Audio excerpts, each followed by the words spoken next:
ఒంటిమిట్ట కోదండ రామాలయానికి మహర్దశ పట్టనుంది. ఎన్నో దశాబ్దాలుగా నిర్లక్ష్యానికి గురైన ఈ దేవాలయంపై రాష్ట్ర విభజన తర్వాత ఏపీ సర్కార్ ప్రత్యేక దృష్టి పెట్టింది. భద్రాద్రిని మించేలా ఒంటిమిట్ట ఆలయాన్ని అభివృద్ధి చేసే బాధ్యతను టీటీడీకి అప్పగించింది.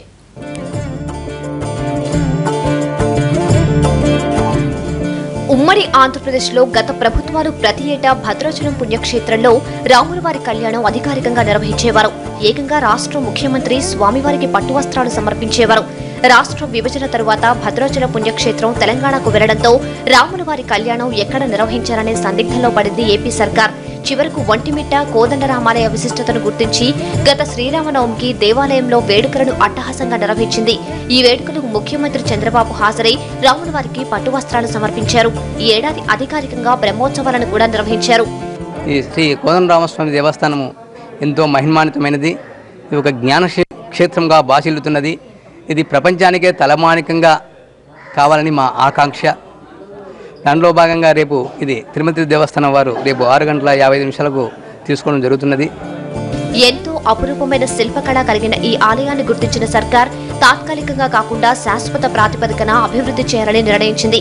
తిరుమల ఆలయ తరహాలో ప్రాధాన్యత కల్పించి అభివృద్ధి చేయాలనే ఆలోచన చేస్తోంది. ఇందుకోసం ఆలయ అభివృద్ధితో పాటు నిర్వహణ బాధ్యతలను టీటీడీకి అప్పగించింది. టీటీడీ బోర్డు సమావేశంలోనూ దీనిపై చర్చించి నిర్ణయం తీసుకున్నారు.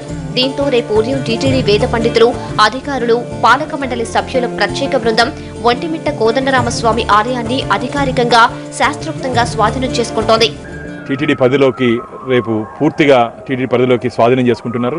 ఈ సందర్భంగా గతంలో ఎలాగైతే భద్రాచలంలో అత్యంత వైభవంగా శ్రీరామ కళ్యాణం నిర్వహిస్తున్నామో భవిష్యత్తులో ఒంటిమిట్టలో కూడా అదేవిధంగా అత్యంత వైభవంగా శ్రీరామ కళ్యాణాన్ని నిర్వహించాలని చెప్పి రాష్ట్ర ప్రభుత్వం తరపున గతంలో నిర్ణయించడం జరిగింది. చాలా సంతోషం. పూర్వీకుల నుంచి తమకు ఎంతో అనుబంధం కలిగిన కోదండరాముని ఆలయాన్ని టీటీడీకి అప్పగించడంపై స్థానికుల్లో మిశ్రమ స్పందన వ్యక్తమవుతోంది.